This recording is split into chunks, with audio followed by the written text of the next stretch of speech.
पर होता है। कोई मुसलमानों के मुहर्रम को किसी ने कोई नहीं तोड़ा है। आपने देखा होंगे ईद की नमाज में भी किसी ने कोई हमला नहीं करता है। आखिर हिंदुओं के पर्व पर ही हमला क्यों होता है? सरकार को इस पर संज्ञान लेनी चाहिए। हम यही आपके माध्यम से सरकार से हम निवेदन कर रहे हैं। ठीक है, माननीय संसदीय कार्य मंत्री कुछ बोलना चाहेंगे? महोदय, निरंतर हजारीबाग का ही घटना ज्यादा हो रहा है। महोदय जी, समाचार पत्र के माध्यम से हजारीबाग की घटना सरकार के संज्ञान में है और सरकार जिन कारणों को लेकर यह परिस्थिति उत्पन्न हुई है उन कारणों के प्रति सरकार गंभीर होते हुए कार्रवाई भी सरकार करेगी, इतना मैं भरोसा दिलाना चाहता हूं। सरकार इस राज्य में सांप्रदायिक सौहार्द बनी रहे, इसके प्रति हमारी सरकार एकदम गंभीर है। मैं यदि आसन की अनुमति हो तो विस्तार पूर्वक वहां के जो आयुक्त हैं हजारीबाग के या फिर जो पुलिस उप महानिरीक्षक हैं, विस्तार से इनकी जानकारी लेकर के मैं सेकेंड पाली में सदन को अवगत करा सकूंगा महोदय। ठीक, चलिए नवीन जायसवाल जी। अध्यक्ष महोदय, ये जो मैंने प्रश्न लाया है ये मेरा ही नहीं, पूरे झारखंड प्रदेश का जो अभी आने वाला समय गर्मी का दिन आ रहा है उसके लिए बहुत ही महत्वपूर्ण प्रश्न है। अध्यक्ष महोदय, मैंने सिर्फ माननीय मंत्री जी से यह जानना चाहा कि जो सरकार ने 2024, पहले तो ये योजना 2022 में पूरी होनी थी, उसके बाद 31 दिसंबर 2024 तक ये पूरी कर लेंगे, ये राज्य सरकार का इसी सदन में आंसर है। अध्यक्ष महोदय, मैं समझता हूं कि 31 दिसंबर 2024 इसलिए कहा गया था ताकि चुनाव पार हो जाए और चुनाव के बाद फिर लीपापोती का काम हो। मैं सिर्फ माननीय मंत्री जी से यही जानना चाहूंगा कि 2024 को जो योजना कंप्लीट हुई थी, आपने अपने उत्तर आप हमको मिला है, उसमें आप कर नहीं पाए तो केंद्र सरकार ने 2028 दिसंबर तक इसको एक्सटेंड कर दिया, लेकिन सदन आपके जो अभिभाषण में था कि 2026 तक हम पूरा कर लेंगे। हम लोग दिशा का मीटिंग में भी गए थे तो वहां पर भी ये बात सुनने को आया कि 2026 तक। अध्यक्ष महोदय, माननीय सदस्य कल्पना जी का जो सवाल था उसके विषय में बहुत स्पष्ट शब्दों में सरकार ने जवाब दिया है। यह सही बात है कि मनरेगा की मजदूरी और साथ साथ मटेरियल का जो पेमेंट हमें केंद्र से मिलता है वो बकाया है और काफी लंबे समय से बकाया है, जिसकी वजह से न सिर्फ मजदूरी भुगतान करने में परेशानी हो रही है बल्कि मटेरियल के पेमेंट के न होने की वजह से हमारी कई सारी योजनाएं जो पूर्ण है भौतिक रूप से, उसको हम लोग सिस्टम में पूर्ण नहीं दिखा पा रहे हैं और मजदूरी के बकाया होने से भी बहुत सारी समस्याएं हैं। और जो इनका दूसरा सवाल है कि पदाधिकारियों पर कब कार्रवाई होगी, तो उसके बारे में मैं कहना चाहती हूं कि विभाग के द्वारा लगातार केंद्र से पत्राचार या विभाग से जो पदाधिकारी हैं वो जाके केंद्र में बात करने की कोशिश कर रहे हैं, लेकिन यह विलंब है और उसमें मुझे नहीं लगता कि कहीं से हम लोगों के राज्य सरकार के पदाधिकारियों की गलती है। तो इसी तरह इसलिए कोई कार्रवाई की बात जो है वो पदाधिकारियों के ऊपर नहीं है। अध्यक्ष महोदय, अध्यक्ष महोदय, मैं बस इतना कहना चाहती हूँ क्योंकि देश में जो विभिन्न राज्य हैं, आपका हरियाणा, पंजाब, महाराष्ट्र, गोवा, तमिलनाडु, केरल, ये सभी राज्यों में झारखंड की अपेक्षा 40 से 50% ज्यादा मजदूरी दी जाती है। वहीं भारत सरकार अगर आप हरियाणा में देखेंगे तो 376 रुपए देती है और झारखंड में 235 रुपए देती है।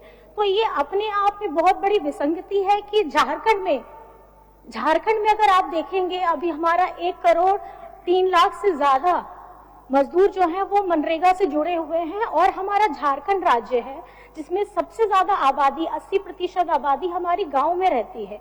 तो कहीं ना कहीं इस योजना के तहत अगर भुगतान देर से होता है, आप समझ सकते हैं कि झारखंड के मजदूरों की स्थिति क्या है। एक तो मजदूरी जो है वो कम है, ऊपर से अगर ये विलंब होता है तो उनके पास इतनी संपत्ति नहीं है कि 3, 4, 5 महीने, 6 महीने, साल भर रुक पाए।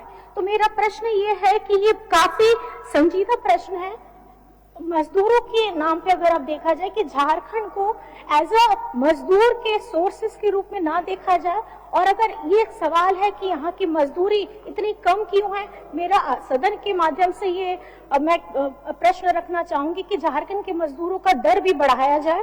और क्योंकि हमारे झारखंड में, मेरा एक और माननीय मंत्री जी से प्रश्न होगा कि करीब अगर आप हिसाब लगा लीजिए, चाहे सामग्री का मद हो या फिर हमारे मजदूरों का मद हो, कुल मिलाकर के 1200 करोड़ का बकाया है। इतनी बड़ी राशि हमारे मजदूरों का बकाया है, इसकी आवाज कौन उठाएगा अध्यक्ष महोदय? और पहली बात है कि, और दूसरी बात, क्योंकि कोई भी ग्रामीण के लिए ये मनरेगा एक मात्र योजना नहीं है, ये उनकी जीवन रेखा है। तो ये सवाल है कि ऐसे विलंब के भुगतान में अगर ये देरी हो रही है तो क्या ऐसा कोई प्रावधान है कि हमारे मजदूरों को क्षतिपूर्ति की कुछ प्रावधान किया जाए? ऐसा कोई कुछ अगर है तो मैं माननीय मंत्री जी से जानना चाहूँ। माननीय मंत्री जी, संसदीय कार्य मंत्री मदद करना चाहते हैं। ये बोल रहे। चलिए। अध्यक्ष महोदय, ये बात सही है कि 647 करोड़ रुपए सामग्री मद में और मजदूरी मद में 484 करोड़ रुपया आज के दिन बकाया है, और इससे बहुत ही परेशानी राज्य के मजदूरों को हो रही है। विभाग इस बात को एक्सेप्ट करता है। और जहां तक झारखंड की बात है, माननीय सदस्य ने अन्य राज्यों से कंपेयर किया। मैं बताना चाहूंगी कि बहुत लंबे प्रयास के बाद, जो टाइम मोशन स्टडी के बाद झारखंड में जो सुधार होना चाहिए था, वो लंबे प्रयास के बाद राज्य सरकार के पहले जो 73 CFT पर 1 मैन डे काउंट होता था, उसको हम लोगों ने 53 CFT तक सैंक्शन करा लिया है, और उससे भी मजदूरी में कुछ लोगों को इजाफा होगा। साथ ही साथ विभाग इस वैकल्पिक व्यवस्था पर भी चर्चा कर रही है। माननीय मुख्यमंत्री जी से भी चर्चा हुई है। मनरेगा की मजदूरी झारखंड में आज बहुत दर जो है वो बहुत ही कम है, और हम लोग सब महागठबंधन में चुनाव लड़के आज सत्ता में है। हम लोगों के भी मैनिफेस्टो में, चाहे वो JMM हो, RJD हो, कांग्रेस हो, सभी के मैनिफेस्टो में मजदूरी दर कम से कम 400 रुपए हो, इस बात को हम लोगों ने कमिट किया है। राज्य सरकार बहुत ही विपरीत परिस्थिति में जो स्कीम्स है उसको चला रही है। अबू आवास एक उसका एग्जाम्पल है, जहां राज्य को खुद के संसाधनों से पूर्ण रूप से राज्य संपोषित योजना अबू आवास को चला रही है। जब प्रधानमंत्री आवास बंद किए गए तो राज्य ने यह निर्णय लिया माननीय मुख्यमंत्री जी के नेतृत्व में कि अबू आवास जैसी योजना हमारे ही विभाग से चलाया जाए। तो हम लोग इस बात पर सिर्फ गंभीर ही नहीं, बहुत चिंतित हैं कि राज्य के मजदूरों को कैसे जो है पर्याप्त राशि दी जाए। और मैं बहुत, ये विभाग से नहीं लेकिन हमारी पार्टी से जुड़ी हुई बात है, हम लोगों के राज्यसभा की जो संसदीय दल की नेत्री हैं सोनिया गांधी जी ने भी इस बात को संसद में रखा है कि 100 दिन की मजदूरी नहीं बल्कि 150 दिन की मजदूरी केंद्र सरकार पारित करे, माननीय और साथ ही साथ मजदूरी को 400 से ऊपर किया जाए। माननीय मंत्री जी, माननीय सदस्य का जो प्रश्न है उसका जवाब दीजिए। माननीय सदस्य, आप एक बार पूछ लीजिए। अध्यक्ष, आपका चिंता क्या है उसको पूछिए। देखिए अध्यक्ष महोदय, क्योंकि अभी पर्व का त्योहार शुरू ही हो गया है, हाल फिलहाल में होली भी गया, और हमारी जिस तरीके से झारखंड सरकार ने, अबुआ सरकार ने बहुत महीनों के बाद जो सब लोग जिस योजना के लिए अपनी चिंता व्यक्त कर रहे थे, मैया सम्मान योजना, उन्होंने होली तक सबको मैया को देने का काम किया। तो मैं ये जानना चाहती हूँ कि क्योंकि मजदूर लोग, उनके भी त्योहार हैं, कोई ईद मनाएगा, कोई रामनवमी मनाएगा, कोई ईस्टर मनाएगा, तो मेरा सवाल सिर्फ इतना है कि अगर हमारी सरकार के माध्यम से अगर हम केंद्र सरकार से इसके लिए ये उनको बताएं कि ये राशि हमारे राज्य के लिए बहुत ज्यादा जरूरी है और झारखंड को तिरस्कृत नजर से ना देखा जाए, क्योंकि मनरेगा एक ऐसी योजना है जहां पे ग्रामीण लोगों का पूर्ण विश्वास है। तो मेरा आपके द्वारा यही माननीय मंत्री जी को है कि अगर कोशिश हो झारखंड सरकार की तरफ से तो इस राशि को 1200 करोड़ बहुत बड़ी राशि है, इसको थोड़ा सा जल्दी किया जाए ताकि मजदूरों के जीवन में थोड़ी खुशियां आ सके। अध्यक्ष महोदय, अध्यक्ष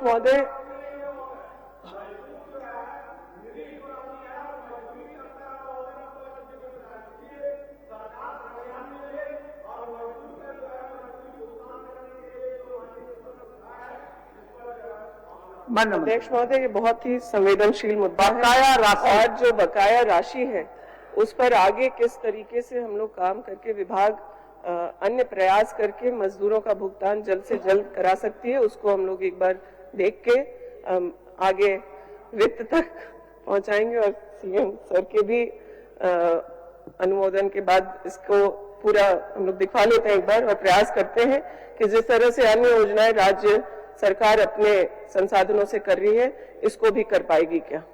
कुछ संसदीय कार्य मंत्री महोदय, सीधे प्रत्यक्ष तौर पर तो इस प्रश्न के संदर्भ में मुझे कुछ नहीं बताना है, ना ही कुछ पूछना है, लेकिन मैं माननीय सदस्य श्रीमती कल्पना मुर्मू सोरेन जी को बधाई देता हूं कि इस प्रश्न के माध्यम से राज्य के जनता को वो वास्तविकता सामने आई है कि किन कारणों से पैसा नहीं मिल रहा है। महोदय, जब चुनाव संपन्न हुआ, श्री हेमंत सोरेन जी की सरकार बनी, तब से एक माहौल बनाया जा रहा था, जो मनरेगा के मजदूर थे या फिर जो मनरेगा के लाभान्वित थे उनको, मैं ये नहीं कह रहा हूं कि ये किसका काम था, लेकिन ये कहा जा रहा था कि श्री हेमंत सोरेन जी के सरकार के आते ही मजदूरी बंद हो गई और मनरेगा के योजनाओं में जो मटेरियल सप्लाई किया गया उसका भी भुगतान नहीं हो रहा है। बधाई इसलिए मैं दे रहा हूं कि आज आपके प्रश्न के माध्यम से लोगों को ये ज्ञात हुआ है कि लगभग 1100 करोड़ रुपए भारत सरकार को देना था, वो पैसा नहीं मिला, जिसके कारण मजदूरी का भुगतान नहीं हो पा रहा है और मटेरियल हेड का पैसा नहीं जा रहा है। महोदय, तो मैं और बात रखना चाहूंगा। 2 प्रश्न आपके सामने अभी आए हैं अनुसूचित में। पहला प्रश्न जल जीवन मिशन के संदर्भ में था, 6300 करोड़ रुपया भारत सरकार नहीं दी, ये बात सामने आई। माननीय सदस्य जी का दूसरा प्रश्न था, उसके माध्यम से ये बात सामने आ गई कि भारत सरकार को जो मनरेगा के तहत 1100 करोड़ रुपया देना था वो अक्टूबर महीने से झारखंड को नहीं प्राप्त हुआ। महोदय, और तीसरी बात यह है कि अनुदान की राशि जो 16,000 करोड़ रुपया मिलना था, भारत सरकार ने अभी तक झारखंड को 11,000 करोड़ रुपया नहीं दिया, जिसके कारण हेमंत सोरेन के नेतृत्व में जो हम विकास को गति दे सकते थे वो विकास की गति हम नहीं दे पा रहे हैं। मैं ये कहना चाहूंगा कि ये सारे जो प्रश्न सामने आए हैं, जो उत्तर हुआ है, इससे ये प्रमाणित हो जाता है कि केंद्र सरकार झारखंड के साथ सौतेला व्यवहार कर रही है। तारांकित प्रश्न नमन बिस्कल कोंकणी। अब दूसरा प्रश्न ले लिए। अध्यक्ष महोदय, अब दूसरा मंत्री का उत्तर हो गया, अब ले लिए आगे अब। अध्यक्ष महोदय, उत्तर प्राप्त है। मेरा प्रश्न। 1 मिनट कोंकणी जी, हम क्या बोले, इतना व्याकुल हो जाते हैं प्रश्न आने के बधाई देने के लिए भी आप रोक दीजिएगा महोदय। ऐसा नहीं होगा। तो बैठिए, बोलिए कोंकणी जी, बोलिए। ऐसा नहीं होता, बैठिए। अध्यक्ष महोदय, उत्तर प्राप्त है। और तुरंत आरोप हम दे ही रहे हैं, फिर तुरंत आरोप लगा रहे हैं। अब आसन से भी सुप्रीमेसी शो कर रहे हैं, ये सब तो ठीक बात नहीं है। चलिए बोलिए। हाँ। चलिए। अध्यक्ष महोदय, उत्तर प्राप्त है। मेरा प्रश्न ग्रामीण जंगल पहाड़ी क्षेत्रों के लोगों को आवागमन में सुविधा को लेकर जो योजना पत्र स्वीकृत होती है अध्यक्ष महोदय, और वन विभाग के द्वारा आपत्ति किया जाता है, और आपत्ति करने के बाद कई वर्ष लग जाते हैं एनओसी मिलने में, जिससे ग्रामीण क्षेत्रों के जंगल पहाड़ में रहने वाले लोगों को बहुत कठिनाइयां होती है। उसको लेकर मेरा प्रश्न है अध्यक्ष महोदय। तो उत्तर प्राप्त है अध्यक्ष महोदय। जो मैंने बांसजोर प्रखंड के लिए जो वन विभाग का आपत्ति था अध्यक्ष महोदय, जिसे एनओसी देने में 4 साल लगाया गया अध्यक्ष महोदय। 4 साल उस क्षेत्र के लोग बहुत कठिनाइयों में रहे। उसी तरह से आप पूछिए क्या पूछना चाहते हैं? क्या मेरा यही कहना है अध्यक्ष महोदय कि जब वन विभाग आपत्ति करती है ग्रामीण जंगल क्षेत्र के रोडों को, तो एक समय सीमा तय हो जाए अध्यक्ष महोदय कि वह जल्द एनओसी दे ताकि जो राजस्व का जो निष्फल व्यय होता है वह रुक जाए और जिस उद्देश्य के साथ रोड का स्वीकृति होती है वह उद्देश्य पूरा हो। तो एक समय सीमा तय हो जाए। ठीक, माननीय मंत्री जी बोलिए। जो विषय माननीय सदस्य विक्सल कोंगाड़ी जी ने लाया है वो सिर्फ इनके ही क्षेत्र के सड़कों को लेकर के नहीं, बल्कि अन्य भी सड़कों के साथ ये परेशानी हो रही थी। हमारी कई योजनाएं पूर्ण नहीं हो पाने का कारण समय अवधि में वन विभाग से एनओसी को लेकर के है। लेकिन फिर से वापस सरकार बनने के बाद ये विशेष प्रयास किया गया था और हम लोगों ने इसी महीने अनापत्ति पत्र पहले 2 का आया था और अभी रिसेंटली पिछले हफ्ते 1 और का आ गया है। तो मैं माननीय सदस्य को ये आश्वस्त करना चाहूंगी कि ये जो सड़क का निर्माण नहीं हो रहा था पिछले कई सालों से, उसके निर्माण कार्य को हम लोग जल्द पूर्ण कराएंगे। और जो विषय उन्होंने लाया है समय सीमा को लेकर, इस पर ये सिर्फ मेरे ही विभाग नहीं, हमें वन विभाग से भी उसके बारे में बात करके प्रयास करना होगा। हम लोग इस पर पहल करेंगे। हो गया माननीय सदस्य जी अध्यक्ष महोदय, मेरा बोलबा प्रखंड आय का और प्रश्न था। बोलबा प्रखंड में 2 पथ मेरा इस प्रश्न का उत्तर आपको प्राप्त हो गया कि नहीं? जी इसी प्रश्न में है अध्यक्ष महोदय। और क्या है पूछ लीजिए। बोलबा प्रखंड में भी 2 पथ पर आपत्ति है अध्यक्ष महोदय और 6 साल हो गया रोड निर्माण रुका हुआ है और पहले से पुराना रोड पर वन विभाग ने आपत्ति कर दिया अध्यक्ष महोदय। तो मेरा इन 2 पथों को लेकर मैं नाम बता देना चाहूंगा। बोलबा प्रखंड के अंतर्गत बोलबा खास से अलिंगुड़ कुंदुरमुंडा होते हुए टकबहाल उड़ीसा बॉर्डर तक, यह 2019 में स्वीकृत हुआ था अध्यक्ष महोदय। एक और रोड है बोलबा में मलसड़ा बनदुर्गा, जो पर्यटक स्थल है और एक धार्मिक स्थल है अध्यक्ष महोदय। मलसड़ा बनदुर्गा बढ़नीजोर सरईजोर होते हुए तलमंगा, इसमें अध्यक्ष महोदय 6 किलोमीटर का था, जिसमें से 3 किलोमीटर पर बन गया। 3 किलोमीटर पुराना रोड है, उसमें भी आपत्ति लगा दिया गया है वन विभाग ठीक है, अब जवाब ले लीजिए माननीय मंत्री। स्पेसिफिक पथ का अध्यक्ष महोदय, जो स्पेसिफिक पथ है वो डिटेल्स हम मंगवा ले रहे हैं की जनता को कि नगर विकास विभाग इस बार पानी पिलाएगा। सही मायने में अध्यक्ष महोदय, जो पानी पिलाना कहावत के रूप में है वो पानी पिलाना नहीं, लेकिन लोगों को पानी उपलब्ध कराएगा अध्यक्ष महोदय। मेरी ऐसी उम्मीद है अध्यक्ष महोदय। अध्यक्ष महोदय, धनबाद में जो योजना चल रही है अध्यक्ष महोदय 6 साल हो गए। 6 साल में अध्यक्ष महोदय वही रोना, बार बार वही, न उनका कोई प्रबंधन है अध्यक्ष महोदय, न कोई मॉनिटरिंग है। केवल एक ही जवाब अध्यक्ष महोदय मिलता है, एनओसी का चक्कर। अध्यक्ष महोदय, जो अभी जवाब मिला उसमें कम से कम एक जवाब तो यह आया है कि एनएचएआई से एनओसी प्राप्त होने में विलंब हुआ, लेकिन 15 जनवरी 25 को एनएचएआई द्वारा एनओसी प्रदान की गई है। हालांकि अभी भी अध्यक्ष महोदय रेलवे से और कुछ विभाग से एनओसी प्राप्त करने में विलंब अध्यक्ष का चर्चा अध्यक्ष महोदय।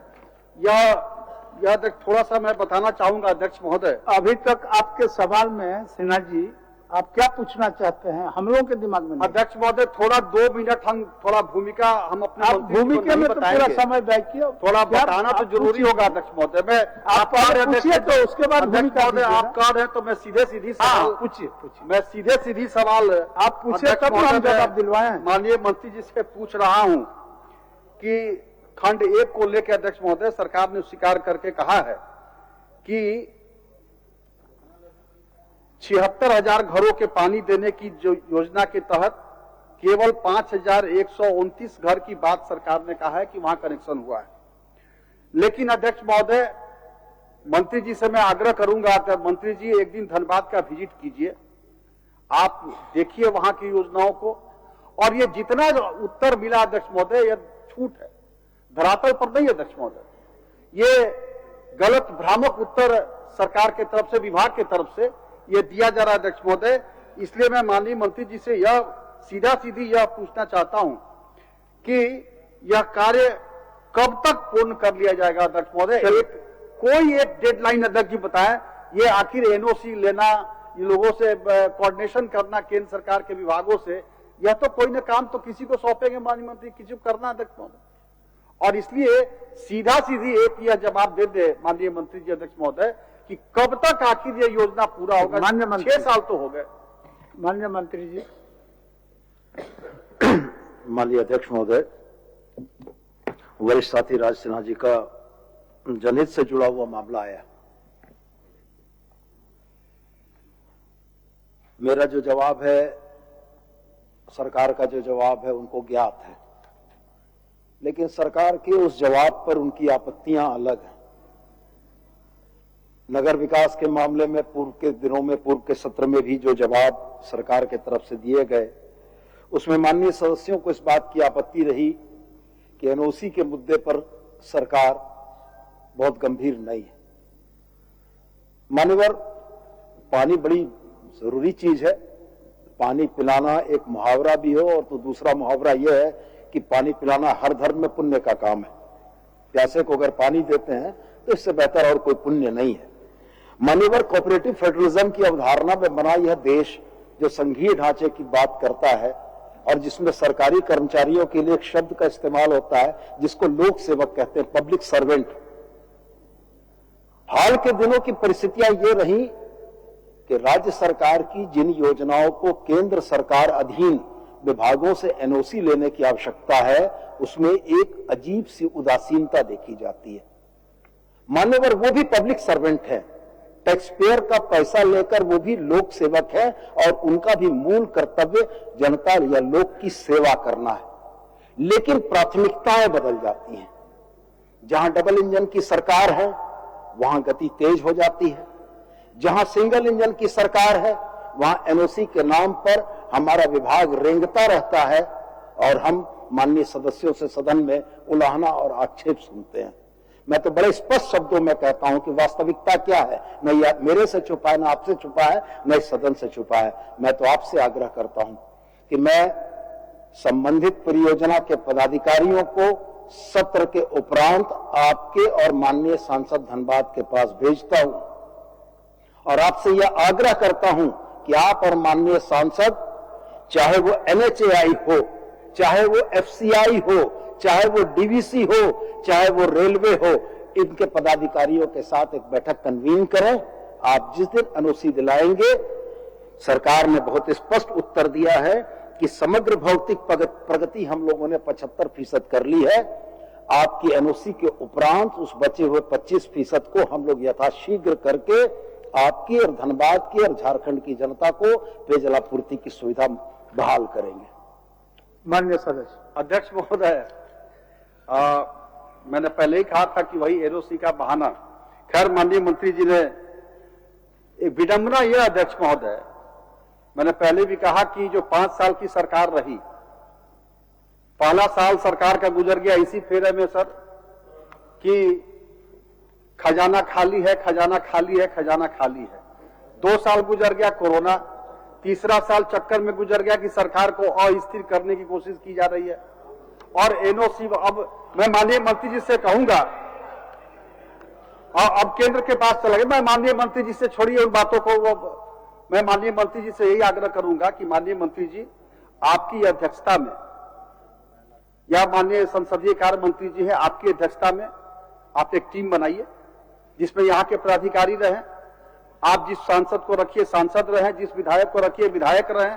माननीय अध्यक्ष महोदय, मेरा एक सलाह होगा, और जितने भी इस प्रकार की एनओसी के पेच में फंसी हुई, खास करके जो पेयजल की योजनाएं हैं, सड़कों की जितनी योजनाएं हैं केंद्र सरकार की, सब तो 4 लेन सड़क तो बन रहा है अध्यक्ष महोदय। इस प्रकार की जो फंसी हुई योजनाएं अध्यक्ष महोदय, इस प्रकार के एक टीम बनाई जाए और सब लोग सामूहिक रूप से प्रयास करें कहां मामला है, क्योंकि कोई अध्यक्ष महोदय, मेरा स्पष्ट आरोप है सरकार पर कि सरकार भी जानबूझ करके केंद्र सरकार का एनओसी नहीं मिल रहा है, यह बहाना बना करके योजना को पेंडिंग पड़ा हुआ है अध्यक्ष महोदय। या इस प्रकार का कोई विचार माननीय सरकार रखती है क्या? सुझाव दिया। मैंने राजनीतिक वक्तव्य नहीं दिया था। मैंने ये नहीं कहा था कि भारत सरकार के इशारे पर परियोजनाओं को विलंबित किया जा रहा है, ये शायद राजनीतिक वक्तव्य होता।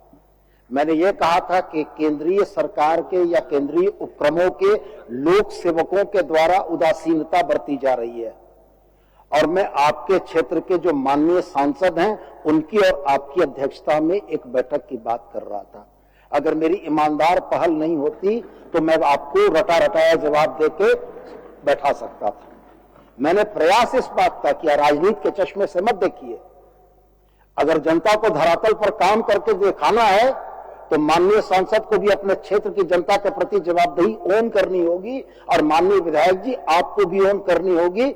ये सिस्टम विधायिका और कार्यपालिका के संयोजन से चलता है, सारी जवाबदेही कार्यपालिका की नहीं है, विधायिका को भी जवाबदेही लेनी होगी। मैंने यह कहा कि माननीय सांसद धनबाद की अध्यक्षता में आपकी उपस्थिति में संबंधित पदाधिकारी चलते सत्र के बाद आपसे संपर्क करेंगे, रामनवमी के बाद आपके पास जाएंगे। आप तिथि निर्धारण करें। माननीय सांसद के पत्र के आलोक में NHAI, FCIL, DVC और रेल के पदाधिकारियों को बुलाएं और ज्वाइंट एक मीटिंग करके उसकी मिनट्स हमको भेज दे।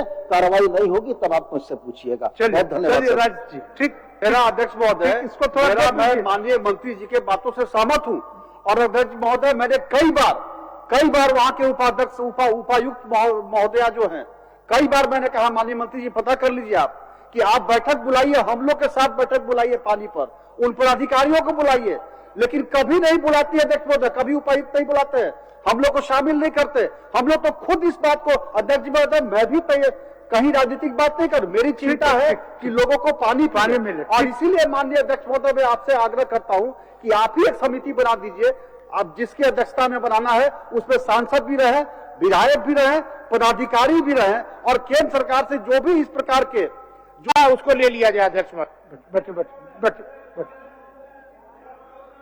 आपका ले रहा है, आ रहा है, ले रहे हैं आपका भी। सरजू बाबू, तो आपका जो सूचना है उसको हम लोगों ने ग्रहण कर लिया, और उसका जो नियम संगत जो काम है हम लोग करते हैं उस पर आप तत्काल आसन को भी कुछ समय दीजिए समझने बुझने के लिए। ठीक।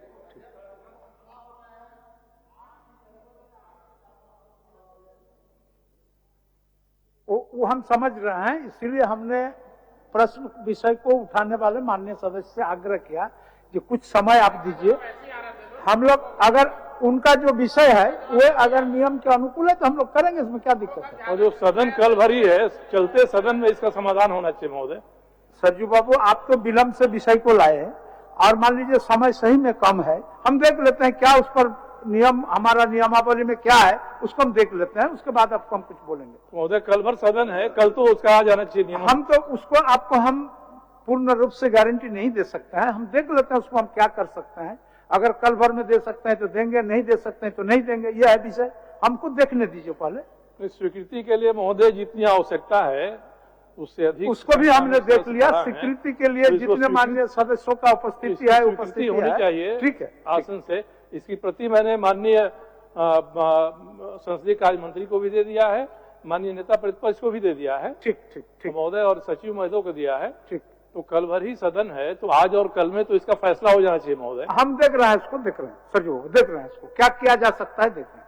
चलिए मान्य सदस्य बैठिए। माननीय सदस्य संजय कुमार सिंह यादव, ध्यान आकर्षण। महोदय, माननीय मंत्री जी का जवाब मिला है महोदय। अध्यक्ष, माननीय मंत्री जी का जवाब मिला है महोदय। जवाब से मैं संतुष्ट न हूं महोदय।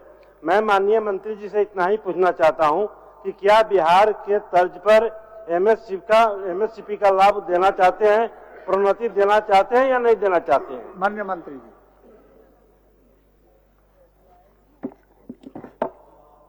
अध्यक्ष महोदय, माननीय सदस्य का जो प्रश्न है और इस प्रश्न पर जो उनका मूल प्रश्न का यह है कि बिहार सरकार के अपने राज्य में पदस्थापित प्रशासनिक शिक्षकों को एमएससीपी का स्वीकृति प्रदान की है और झारखंड में कार्यरत प्राथमिक शिक्षकों को बिहार सरकार की कार्यरत शिक्षकों की तरह एमएससीपी का लाभ नहीं मिल रहा है। अध्यक्ष महोदय, इसका जवाब स्पष्ट रूप से माननीय सदस्य को दिया गया है, जो कि बिहार में वर्ष 2006 से शिक्षकों के नियमित कैडर न्यायालय द्वारा घोषित की जा चुकी है। बिहार राज्य में राजकीय विद्यालय के शिक्षकों का स्वर्ण डाइंग कैडर घोषित किया जा चुका है एवं बिहार सरकार द्वारा माननीय उच्चतम न्यायालय में दायर सिविल अपील संख्या 4862/2019 स्टेट ऑफ बिहार एंड और versus the Bihar secondary teacher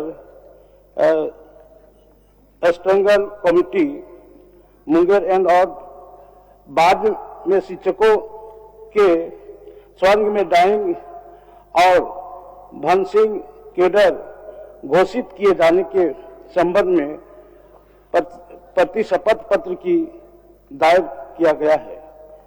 राज्य के प्रारंभिक विद्यालय अथवा उसमें उस संघ के शिक्षकों को एपीसी अथवा एमएससीपी का लाभ दे एवं अनुमान नहीं है।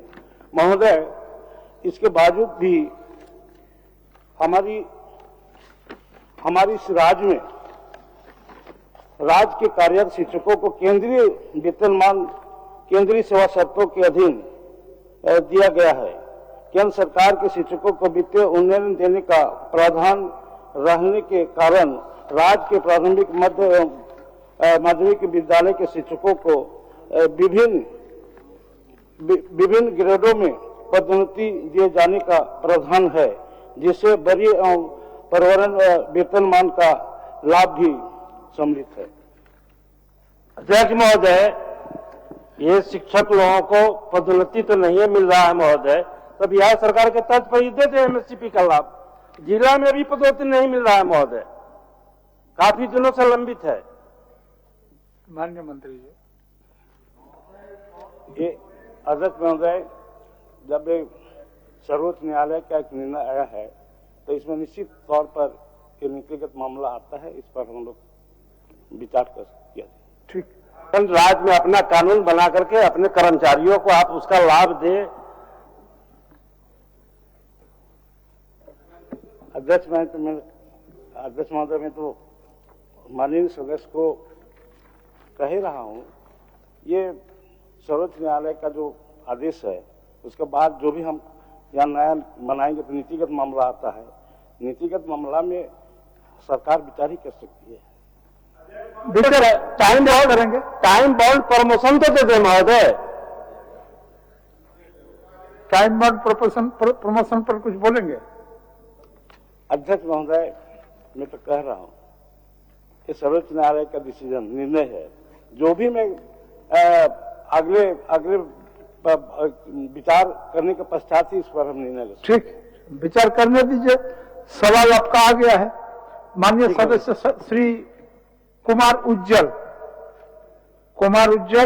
धन्यवाद अध्यक्ष महोदय। अध्यक्ष महोदय, मैंने ध्यानाकर्षण के माध्यम से सरकार से ये प्रश्न किया था कि मेरे विधानसभा सिमरिया के अंतर्गत इटखोरी प्रखंड का मामला है महोदय। अनुसूचित जनजाति, अनुसूचित जाति, अल्पसंख्यक एवं पिछड़ा वर्ग कल्याण विभाग झारखंड सरकार को संचिका संख्या 10 कब्रिस्तान घेराबंदी योजना संख्या 08/2024 आवंटन संख्या 197 दिनांक 08/10/2024 द्वारा कुल 57,14,55,849 रुपए की लागत वाली 254 योजनाओं को प्रशासनिक स्वीकृति प्रदान की गई। इस आदेश के क्रमांक 181 पर चतरा जिले के इटखोरी प्रखंड अंतर्गत धनखेरी पंचायत के राजस्व मौजा धनखेरी थाना संख्या 97 खाता संख्या 47 व प्लॉट संख्या 1229 रकबा 1.5 एकड़ का उल्लेख किया गया है और इसके लिए कुल 24,99,000 रुपए की स्वीकृति प्रदान की गई, जबकि सच्चाई यह है कि धनखेरी में कोई भी कब्रिस्तान नहीं है, बल्कि संबंधित पदाधिकारी एवं कर्मियों तथा भूमाफियाओं की मिली भगत से जिले के राजस्व मौजा नगवा थाना संख्या 104 खाता संख्या 47 प्लॉट संख्या 1229 रकबा 1.5 एकड़ भूमि का फर्जी प्रतिवेदन तैयार कर सुपुर्द कर दिया गया है, जिसके हकीकत से कुछ भी लेना देना नहीं है। इसी प्रकार से जिले के मयूरहंड प्रखंड के माननीय सदस्य, आपका प्रश्न सरकार के समक्ष आ चुका है, आप उत्तर भी आपको प्राप्त है महोदय। उत्तर भी आ गया है। एक मिनट, उत्तर आपने पढ़ लिया है? हाँ महोदय, उत्तर अब उत्तर पढ़ लिया है। हाँ, उत्तर भी मैंने पढ़ा महोदय के स्वरूप में मैंने सरकार का धन्यवाद भी मैं देता हूँ। और मैं ये भी आग्रह करना चाहता हूँ कि आपका उत्तर आ गया है, लेकिन इस तरह की जो लापरवाही बरती गई है, तो जो संबंधित जिला के पदाधिकारी हैं और जो ये काम कर रहे हैं, वैसे लोगों के खिलाफ क्या कार्रवाई होगी? ठीक, माननीय मंत्री जी। अध्यक्ष महोदय, माननीय सदस्य ने जो बात कब्रिस्तान घेराबंदी के बारे में बोले, असल में वो कब्रिस्तान नगवा में है, लेकिन लोग ऐसे बोलचाल में धनखोरी भी कहते हैं। बहुत जगह ऐसा भी लिखा हुआ है कि धनखोरी लगवा, तो इसमें कोई दिक्कत नहीं है और इसका जांच भी हो गया है और मेरे द्वारा पास किया हुआ, इसमें कहीं कोई दिक्कत नहीं। दिक्कत यही है कि पाकिस्तान के बाद अभी कब्रिस्तान ये सब पहुंच गए हैं, अब आगे शमशान घाट कब पहुंचते हैं ये देखना। महोदय, मैं ये सूचना देना चाहूंगा कि जो नगवा है, नगवा टोनाटाड़ का गांव है, टोनाटाड़ पंचायत का, जबकि उसको धनखेरी पंचायत का बताया जा रहा है महोदय। ये तो गलत है और इस पर जो है सो जांच होनी चाहिए महोदय। माननीय मंत्री। ठीक है, हम जांच करवाएंगे, लेकिन आप स्पष्ट वहां ऐसे भी पता कर सकते हैं कि जिस गांव के नाम से ये आया है, प्रसोलाल जी इस पर कुछ पूछिएगा, आप हस्ताक्षरी हैं। एक मिनट मंत्री जी, पूछ लीजिए। माननीय मंत्री जी का और विभाग से जो जवाब आया है, निश्चित रूप से जो जांच में आया है कि वो गलत तरीके से गलत नाम से चढ़ा था, लेकिन इस तरह का कहीं भी, चाहे किसी भी तरह का योजना हो, कब्रिस्तान हो या और भी सरकार के द्वारा, कल्याण विभाग द्वारा चलाया जाता है, निश्चित रूप से ये बहुत ही गंभीर मामला है। आइंदे इस तरह की गलती न हो, हम माननीय मंत्री जी से अनुरोध करना चाहेंगे। इसमें कोई गलती नहीं है, गलतफहमी आप लोगों के दिमाग में है। कब्रिस्तान में कहीं उल्टा सीधा नहीं होता है, ये धार्मिक जगह है, यहाँ धार्मिक जगह में कोई भी इधर उधर नहीं कर सकता। ये खाली मिस्टेक यही हुआ है कि लगवा गांव में है और धनखोरी कब्रिस्तान कहा जाता है, यही ना आप लोग जान रहे हैं कि धनखोरी है, लेकिन एक गांव स्थित है लगवा में। आग्रह आपसे करता हूं महोदय। ठीक है, हम जांच कराएंगे। और दूसरी बात है महोदय, यही प्रश्न है महोदय कि हमारे मयूरहंड प्रखंड में बेलखोरी गांव है, वहां पे बेलखोरी पंचायत के बनहा ग्राम में एक ही भूखंड पे 2 योजनाओं से स्वीकृति दी गई है महोदय। ये तो तर्क संगत नहीं है महोदय, और मेरे पास इसका प्रमाण भी है महोदय। इसी प्रश्न का पाठ है जी, इसी प्रश्न का पाठ है महोदय। माननीय मंत्री जी। देखिए, इसमें यह है कि हम कब्रिस्तान घेराबंदी 25 लाख से अंदर ही कर सकते हैं, और कोई कब्रिस्तान ज्यादा बड़ा है तो उसको हम लोग 2 पार्ट में करते हैं, पार्ट 1 पार्ट 2, वही उसमें हुआ है और कहीं कोई दिक्कत नहीं है। इसमें भी मेरा आग्रह है कि एक बार इस पर भी जांच करा लिया जाए, क्योंकि ये सरकार का पैसा है और उस सरकार का पैसा का बंदर बाट ना हो, यही मेरा आग्रह है आपसे। ठीक ठीक, जांच करवा कर देख लीजिए। माननीय आप लोगों को बहुत बहुत धन्यवाद, जो आप लोग पाकिस्तान के बाद अब कब्रिस्तान में आ गए हैं। अब आगे भी शुभकामना है कि यहाँ और कहीं कहीं और जाइए आप लोग। माननीय श्रीमती श्वेता सिंह, आप पूछिए। श्वेता सिंह, 30 सेकंड सुन लिया जाए, 30 सेकंड। 1 मिनट, अभी देंगे आपको, देंगे। बैठिए, अभी बैठिए। श्वेता सिंह का नाम मैंने चूंकि पुकार लिया, उसको सुनने दीजिए। धन्यवाद अध्यक्ष महोदय। ये सवाल मैंने पहले भी उठाया था, फिर से उठाना पड़ा क्योंकि बहुत ही महत्वपूर्ण मुद्दा है हमारे बोकारो के लिए। सरकार से जो जवाब आया है अध्यक्ष महोदय, वो बहुत ही असंतोषजनक है। बाकी कुछ जिलों में एसटीपीआई का काम गति में है, किंतु सिर्फ बोकारो को का जो काम है उसे गतिहीन कर दिया गया है। अध्यक्ष महोदय, मैं विभाग से बस जानना चाहूंगी कि कोई विशेष कारण है, किस कारण से इस बोकारो की जो एसटीपीआई, जो वहां पे सॉफ्टवेयर इंडस्ट्रियल टेक्नोलॉजी पार्क जो स्थापित होना है, उसको क्यों गतिहीन किया गया? माननीय मंत्री। अध्यक्ष महोदय, माननीय सदस्य का जो मूल प्रश्न है, संचार और सूचना प्रौद्योगिकी मंत्रालय सूचना प्रौद्योगिकी विभाग भारत सरकार के नए सॉफ्टवेयर टेक्नोलॉजी पार्क स्थापित करने संबंधी नीति के अनुसार झारखंड सरकार द्वारा बोकारो में एसटीपीआई केंद्र स्थापित करने हेतु निर्णय लिया गया है। मूल प्रश्न महोदय माननीय सदस्य का यही है, और इस पर ये विदित हो कि इसका जवाब है, इसका विदित हो कि बोकारो में एसटीपीआई केंद्र स्थापित करने से पूर्व माननीय विभागीय मंत्री द्वारा पूर्व में विभाग द्वारा राज्य के विभिन्न स्थलों तथा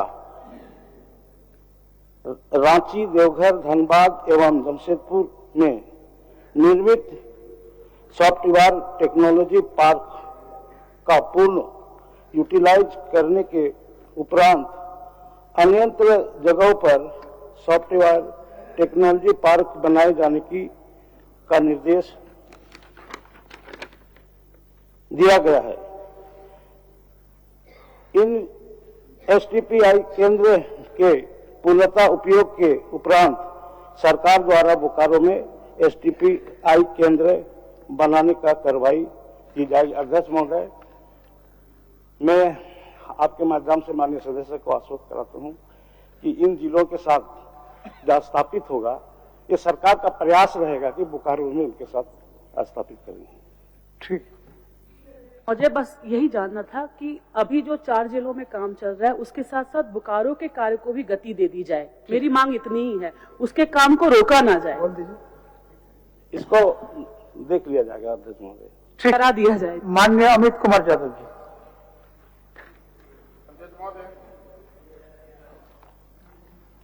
अध्यक्ष महोदय, जो हमने सवाल किया था सरकार से, उसका जवाब आया अध्यक्ष महोदय, और कितना गलत जवाब आया अध्यक्ष महोदय। हमने स्पष्ट कहा है, वहां स्थानीय मुखिया का आवेदन भी मैंने सरकार को लगा के दिया था अध्यक्ष महोदय। हमारे यहाँ बरकट्ठा में कुनहरा में 4 माइंस चलता, खदानें चलती है अध्यक्ष महोदय, और वहां पे 18 तारीख को जो एक्सप्लोसिव रहता है, वहां पे बच्चे उसको उठा के ले गए और उस कैसे ज्वाइंट करके वो उड़ गया अध्यक्ष महोदय, ब्लास्ट कर गया, और 3 बच्चे झुलस के जख्मी हो गए।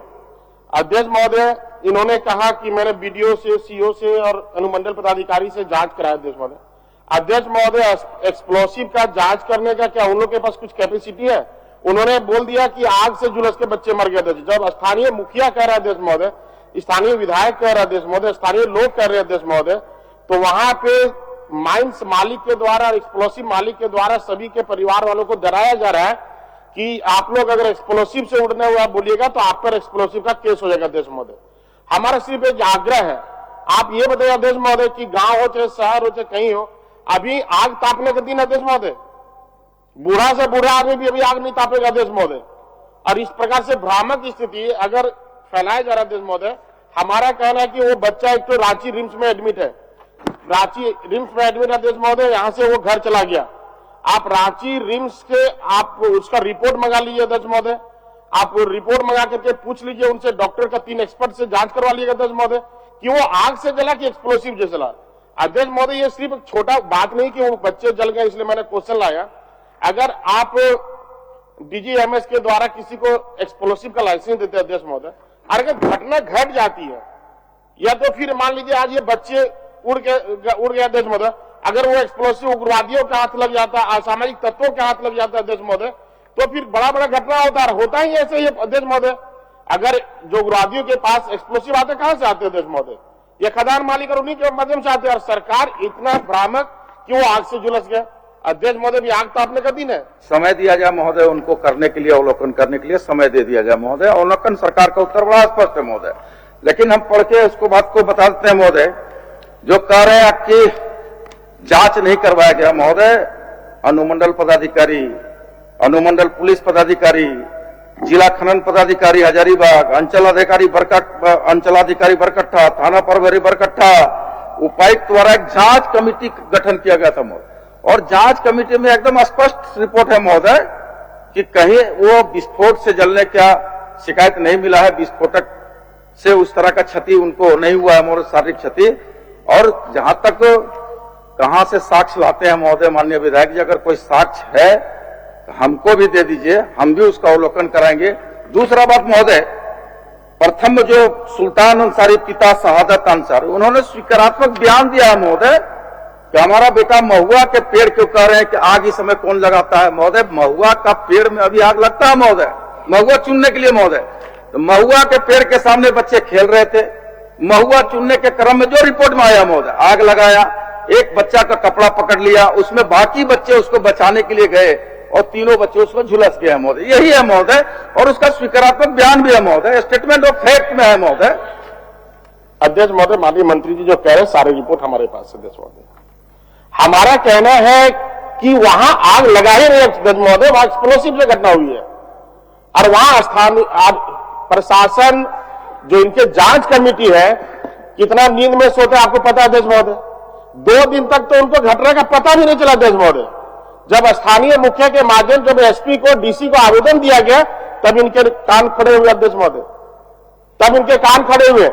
और मैनेजमेंट इनका इतना बढ़िया है अध्यक्ष महोदय, ड्रामा इतना बढ़िया है, और इस ड्रामे में मंत्री जी फंस जा रहे हैं। अध्यक्ष जी, माननीय अध्यक्ष जी, हमारा ये कहना है माननीय मंत्री जी से कि माननीय मंत्री जी, सरकार को इसमें कुछ आफत नहीं आना है। अगर गलत हुआ है तो डीजीएमएस जिसको लाइसेंस दिया है, जिस एक्सप्लोसिव वाले को, आप उसकी जांच करवाइए कि ये एक्सप्लोसिव से घटना हुई है या नहीं हुई है। हमारा कहना है इससे आपको कुछ हो रहा नहीं, सरकार को कुछ आना नहीं अध्यक्ष महोदय, ना ही सरकार को राजस्व देना, ना ही सरकार के बजट में से कुछ हानि नुकसान पहुंचेगा अध्यक्ष महोदय। लेकिन हमारा कहना है कि ये एक्सप्लोसिव आज बच्चों के हाथ लगा, कल असामाजिक के हाथ लगेगा, उग्रवादियों के हाथ लगेगा अध्यक्ष महोदय, तो यही सरकारी व्यवस्था में वो लोग हमला बोलेंगे अध्यक्ष महोदय। उस समय सरकार बोलेगी क्या करे, भाजपा वाला ऐसा कराता है। अध्यक्ष महोदय, बचाइए नहीं, एक्सप्लोसिव दिए थे, खदान दिए, लाइसेंस दिए थे, खदान बंद हो जाएगा, एक्सप्लोसिव बंद हो जाएगा तो उसे राज की चक्का नहीं रुक जाएगा अध्यक्ष महोदय। हमारा कहना है अगर वहां पे आग से घटना हुआ तो आग से घटना हुआ तो जांच के पहले वहां एक मिट्टी क्यों डाल दिया गया अध्यक्ष महोदय। अगर आग ही लगा था वहां पे तो महुआ पेड़ के नीचे अगर आग लगा तो जाके एक्सपर्ट देखा रहता कि आग लगा है, वहां पे फिर एक हाईवा जाके मिट्टी क्यों डाल दिया है अध्यक्ष महोदय खदान वाला, इससे क्या प्रतीत होता है अध्यक्ष महोदय। और हमारा कहना है रिम्स में यहाँ पे इलाज चल रहा था एक लड़के का, आप 3 डॉक्टर का एक एक्सपर्ट बताइए, लगाइए उस बच्चे पे, आप सिर्फ इतना बता दी कि एक्सप्लोसिव से जला कि आग से जला, बस बात क्लियर हो जाएगा अध्यक्ष महोदय। इसमें क्या आपत्ति है? चलिए 3 डॉक्टर का एक कमेटी बना करके जांच करा दीजिए। आपका बात आ गया माननीय मंत्री। अध्यक्ष महोदय, इसमें मेडिकल रिपोर्ट भी लगा हुआ है, वहां पॉइंट पर करता है महोदय, वो तो दूसरे जगहों पर मिला है, दूसरे जगहों पर मिला है 500 मीटर दूर, जो तथ्य है कि 500 मीटर दूर मिला है। महोदय, सरकार के ऊपर जो आरोप लगा रहे हैं कि बचाना चाहती है सरकार, हम लोग बचाना नहीं चाहते हैं महोदय। जिला स्तरीय, जिला के उपायुक्त के द्वारा गठित टीम का जो जांच रिपोर्ट है उसमें कहीं से उसमें अंश एक्सप्लोसिव का नहीं दिखाई पड़ रहा। अगर इनके पास कोई साक्ष्य है महोदय तो आपके माध्यम से चाहेंगे हमको मिले और निश्चित तौर पर उसमें जांच कराएंगे महोदय। महोदय, वहां पे स्थानीय अखबारों में मान्य सर, मैं एक मिनट, मान्य सर, मंत्री जी ठीक बोल रहे हैं, जवाब आपको मिला है। अगर फिर भी आप अगर मानते हैं कि एक्सप्लोसिव के चलते ही ये घटना घटी है, कोई एक साक्ष्य उनको दे दीजिए। अध्यक्ष महोदय, हमने तो साक्ष्य दे दिया, स्थानीय मुखिया का, स्थानीय पेपर कटिंग का दे रखा था अध्यक्ष महोदय। हमारा सिर्फ आग्रह अध्यक्ष महोदय कि एक बच्चा का लंबा ट्रीटमेंट रांची रिम्स में चला, आप रांची में 3 डॉक्टर के एक्सपर्ट से उसको जांच करा लीजिए और जो माननीय मंत्री जी कहेंगे मानने के लिए तैयार। चलिए माननीय मंत्री जी, एक बच्चा का इलाज चल रहा है रिम्स में। जी महोदय, चल रहा है। ठीक है महोदय, अगर माननीय सदस्य अगर उस ओर जाना चाहते हैं तो हम लोग एक सुपरिटेंडेंट से जांच रिपोर्ट ले लेते हैं महोदय। ठीक, रिम्स के सुपरिटेंडेंट से जांच रिपोर्ट ले लेते हैं। माननीय सदस्य उमाकांत रजक जी, उमाकांत रजक जी। अध्यक्ष महोदय, मेरा ध्यान आकर्षण है पर्वतपुर कोल ब्लॉक। उत्तर मिल गया आपको? हाँ मिला। ठीक, बोलिए, आप पूछिए। अध्यक्ष महोदय, मेरा ध्यान आकर्षण सरकार के पास लाने का मुख्य उद्देश्य है अध्यक्ष महोदय, खेल भी है, खेल भी है। ठीक, मुख्य उद्देश्य है अध्यक्ष महोदय कि मेरे चंदन क्यारी प्रखंड अंतर्गत एक पर्वतपुर कोल ब्लॉक है और एक सीतानाला कोल ब्लॉक है, जो भी भारत सरकार ने JSW को आमंत्रित किया है अध्यक्ष महोदय, और हम सरकार से जानना चाहते हैं। उमाकांत जी, आपके सवाल में हमारे भूषण जी उठ गए। अब भूषण जी क्या बोलना चाहते? हुजूर, व्यवस्था पर बोलना है। बोलिए। इधर सदन चल रहा है हुजूर, और हम लोग 24 तारीख से शून्य काल डालते आ रहे हैं हुजूर, एक दिन भी एब्सेंट नहीं हुआ है हुजूर, और अभी पता चल रहा है कि 30-28 नंबर तक चला गया हुजूर, और सदन भी चल रहा है हुजूर। तो ये सदन के बाद सदन चलती सत्र में डालना है या फिर जो है कि सदन के बाद होगा हुजूर शून्यकाल? आप क्या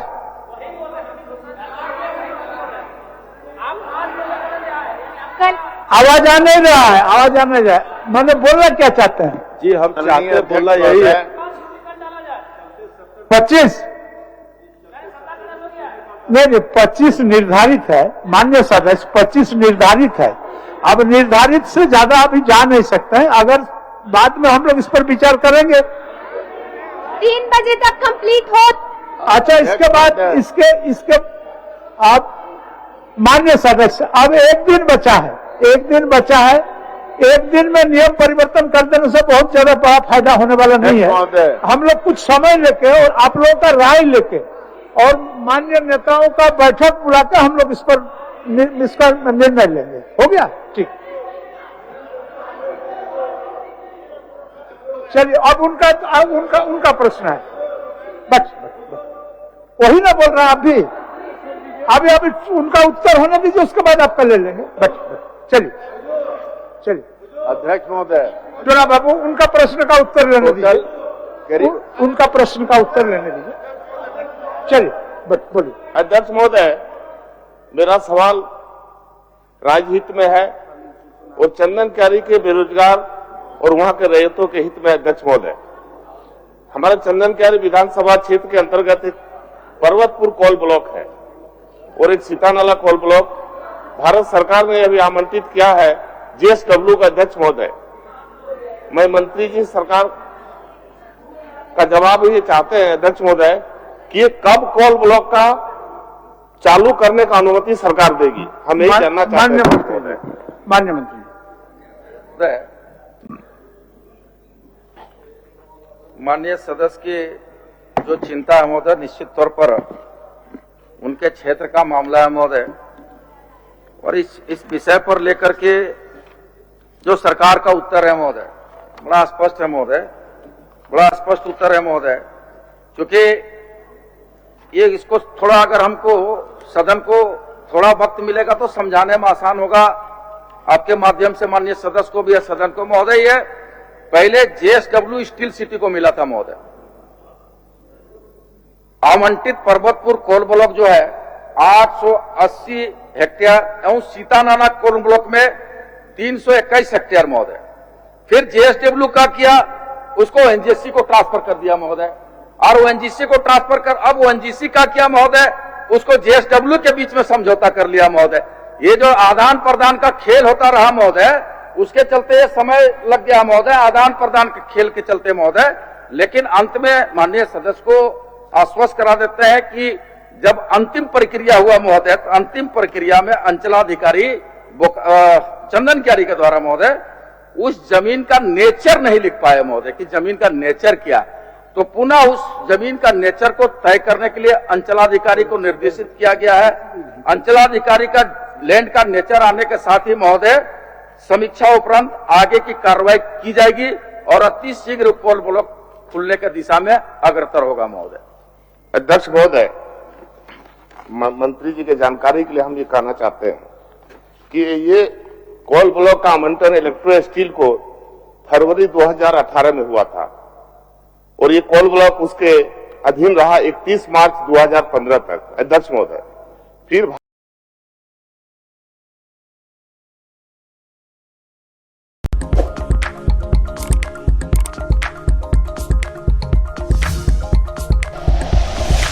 like and share videos, subscribe करें हमारा चैनल और प्रेस करें बेल आइकॉन। न्यूज़ 11 भारत, सच है तो दिखेगा।